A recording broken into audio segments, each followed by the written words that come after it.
কৃত্রিম সংকট সৃষ্টি করে অসাধু ব্যবসায়ীরা ঠাকুরগাঁওয়ে বেশি দামে বিক্রি করছে সার, ফলে চরম বিপাকে পড়েছেন কৃষকরা।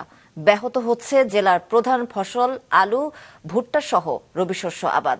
ঠাকুরগাঁও জেলা রিপোর্টার বদরুল ইসলাম বিপ্লবের পাঠানো ছবি ও তথ্য নিয়ে ডেস্ক রিপোর্ট। আমন ধানের মৌসুম শেষে গম, আলু, ভুট্টা ও মরিচ সহ বিভিন্ন ফসল চাষে ব্যস্ত এখন ঠাকুরগাঁওয়ের কৃষকেরা। ফলে ব্যাপকভাবে বেড়েছে রাসায়নিক সারের চাহিদা, আর এরই সুযোগ নিচ্ছে এক শ্রেণীর অসাধু ব্যবসায়ী। সৃষ্টি করেছে কৃত্রিম সার সংকট, আর এ কারণেই বেশি দামে সার কিনতে বাধ্য হচ্ছেন কৃষকেরা। এখন আমাকে অনেক ক্ষেত লাগাইতে হবে, মরিচ, ভুট্টা, আলু, এখন পর্যন্ত সার পাইনি।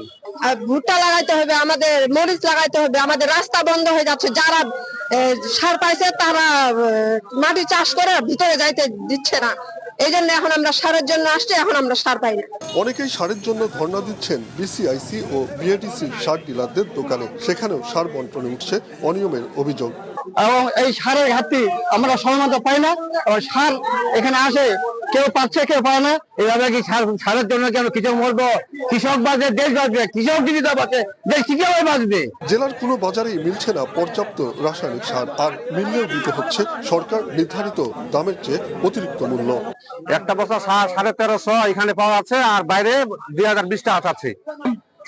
সারের বাজারটা যদি সব সরকার নিয়ন্ত্রণ করে বাজারে ছাড়ে দেয়, তাহলে আমাদের এইখানে বারবার আসে কষ্ট করে আসতে হয় না সার নেওয়ার জন্য।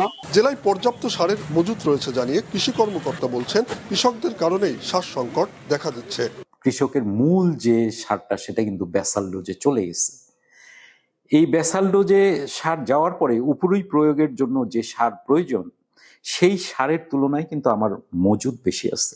আমার যে পরিমাণ বরাদ্দ আছে, এই পরিমাণ বরাদ্দ আমার যে ফসল আছে তার থেকে কিন্তু বেশি আছে। সংকট নিরসনে খোলা বাজারে ন্যায্য মূল্যে সার বিক্রির দাবি জানিয়েছেন কৃষকেরা। মাছরাঙ্গা নিউজ ডেস্ক।